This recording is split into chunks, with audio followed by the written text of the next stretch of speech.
हर हर महादेव। आप सभी के आपके अपने YouTube चैनल पर स्वागत है।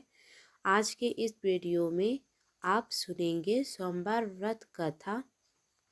सोमवार के व्रत को लेकर मान्यता है कि इस व्रत को करने से भगवान शिव अपनी भक्तों की मुराद जल्दी पूरी करते हैं। सोमवार का दिन भगवान शिव को समर्पित है, इसलिए इस दिन भगवान शिव की पूजा और व्रत करने का महत्व और बढ़ जाता है। यदि आप सोमवार के व्रत करते हैं तो आपको सोमवार व्रत कथा पढ़ना या सुनना बेहद ज़रूरी है। इसके बिना व्रत अधूरा माना जाता है। तो आइए सुनते हैं सोमवार व्रत कथा। देवों के देव महादेव बहुत ही भोले माने जाते हैं, इसलिए उनका एक नाम भोलेनाथ भी है।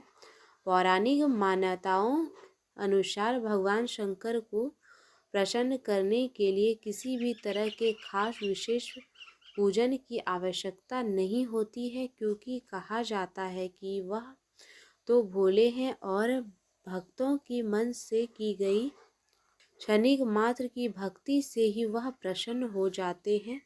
अगर आप भी शिव की भक्ति और कृपा पाने के लिए सोमवार का व्रत करते हैं तो इस कथा से भोलेनाथ को प्रसन्न कर सकते हैं। एक बार किसी नगर में साहूकार था। उसके घर में धन की कोई कमी नहीं थी, लेकिन कोई संतान न होने के कारण वह बहुत दुखी था। संतान प्राप्ति के लिए वह हर सोमवार को व्रत रखता था और पूरी श्रद्धा के साथ शिव मंदिर जाकर भगवान शिव और माता पार्वती की पूजा करता था। उसकी भक्ति देखकर एक दिन माँ पार्वती प्रसन्न होकर भगवान शिव से साहूकार की मनोकामना पूर्ण करने का निवेदन किया। पार्वती जी के आग्रह पर भगवान शिव ने कहा, हे पार्वती, इस संसार में हर प्राणी को उसके कर्म का फल मिलता है और जिसके भाग्य में जो हो उसे भोगना ही पड़ता है। लेकिन पार्वती जी ने साहूकार की भक्ति देखकर उसकी मनोकामना पूरी करने की इच्छा व्यक्त की। माता पार्वती के आग्रह पर शिवजी ने साहूकार को पुत्र प्राप्त का वरदान तो दिया, लेकिन उन्हें बताया कि वह बालक 12 वर्ष तक जीवित रहेंगे। माता पार्वती और भगवान शिव की बातचीत को सुनकर साहूकार उसे न तो इस बात की खुशी थी और न ही दुख। वह पहले की भांति शिवजी की पूजा करता रहा।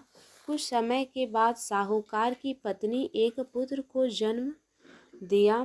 जब वह बालक 11 वर्ष का हुआ तो उसे पढ़ने के लिए काशी भेज दिया गया। साहूकार ने पुत्र के मामा को बुलाकर उसे बहुत सा धन देते हुए कहा कि तुम इस बालक को काशी विद्या प्राप्त करने के लिए ले जाओ। तुम लोग रास्ते में यज्ञ कराते जाना और ब्राह्मणों को भोजन दक्षिणा देते जाना। दोनों मामा भांजे इस तरह यज्ञ कराते और ब्राह्मणों को दान दक्षिणा देते काशी निकल पड़े। इस दौरान रास्ते में एक नगर पड़ा, जहाँ नगर के राजा की कन्या का विवाह था। लेकिन जिस राजकुमार से उसका विवाह होने वाला था वह एक आँख से काना था। राजकुमार के पिता ने उसके पुत्र के काने होने की बात को छुपाने के लिए सोचा, क्योंकि न उसने साहूकार के पुत्र को दुल्हा बनाकर राजकुमारी से विवाह करा दूं। विवाह के बाद उसको धन देकर विदा कर दूंगा और राजकुमार को अपने नगर ले जाऊंगा। राजकुमारी को लड़के को दूल्हे के वस्त्र पहनाकर राजकुमारी से विवाह कर दिया गया। साहूकार का पुत्र ईमानदार था। उसे यह बात सही नहीं लगी, इसलिए उसने अवसर पाकर राजकुमारी के दुपट्टे पर लिख दिया, कि तुम्हारा विवाह तो मेरे साथ हुआ है, लेकिन जिस राजकुमार के संग तुम्हें भेजा जाएगा वह एक आँख से काना है। मैं तो काशी पढ़ने जा रहा हूँ। जब राजकुमारी ने चुनरी पर लिखी बातें पढ़ी तो उसने अपने माता पिता को यह बात बताई। राजा ने अपनी पुत्री को विदा नहीं किया। फिर बारात वापस चली आई। दूसरी ओर साहूकार का लड़का और उसका मामा काशी पहुंचा और वहां जाकर उन्होंने यज्ञ किया। जिस दिन लड़का 12 साल का हुआ उस दिन भी यज्ञ का आयोजन था। लड़के ने अपने मामा से कहा कि मेरी तबीयत कुछ ठीक नहीं है। मामा ने कहा कि तुम अंदर जाकर आराम कर लो। शिवजी के वरदान अनुसार कुछ देर में उस बालक के प्राण निकल गए। मृत भांजे को देख उसके मामा ने विलाप करना शुरू किया। संयोगवश उसी समय शिवजी और माता पार्वती उधर से जा रहे थे। पार्वती माता ने भोलेनाथ से कहा, स्वामी, मुझे इसके रोने के स्वर सहन नहीं हो रहा। आप इस व्यक्ति के कष्ट को अवश्य दूर करें। जब शिवजी मृत बालक के समीप गए तो वह बोले कि यह उसी साहूकार का पुत्र है जिसे मैंने 12 वर्ष की आयु का वरदान दिया था। अब इसकी आयु पूरी हो चुकी है, इसलिए मृत भाव से विभोर माता पार्वती ने कहा कि हे देवता, हे महादेव, आप इस बालक को और आयु देने की कृपा करें, अन्यथा इसके वियोग में इसके माता पिता भी तड़प तड़प कर मर जाएंगे। माता पार्वती के पुनः आग्रह पर भगवान शिव ने उस लड़के को जीवित होने का वरदान दिया। शिवजी की कृपा से वह लड़का जीवित हो गया। शिक्षा पूरी करके लड़का मामा के साथ अपने नगर की ओर वापस चल दिया। दोनों चलते हुए उसी नगर में पहुँचे जहाँ उसका विवाह हुआ था।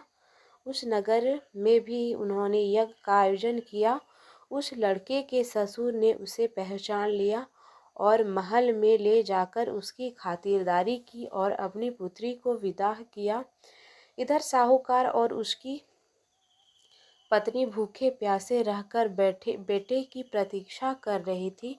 उन्होंने प्रण कर रखा था कि यदि उन्हें अपने बेटे की मृत्यु का समाचार मिला तो वह भी प्राण त्याग देंगे, परंतु अपने बेटे के जीवित होने का समाचार पाकर वह बेहद प्रसन्न हुए।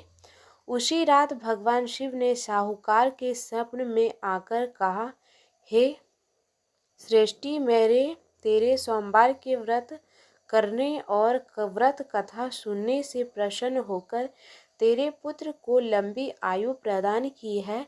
इस प्रकार जो कोई सोमवार का व्रत करता है, यह कथा सुनता है और पढ़ता है, उसकी सभी दुख दूर होते हैं और उसकी सभी मनोकामनाएं पूर्ण होती है।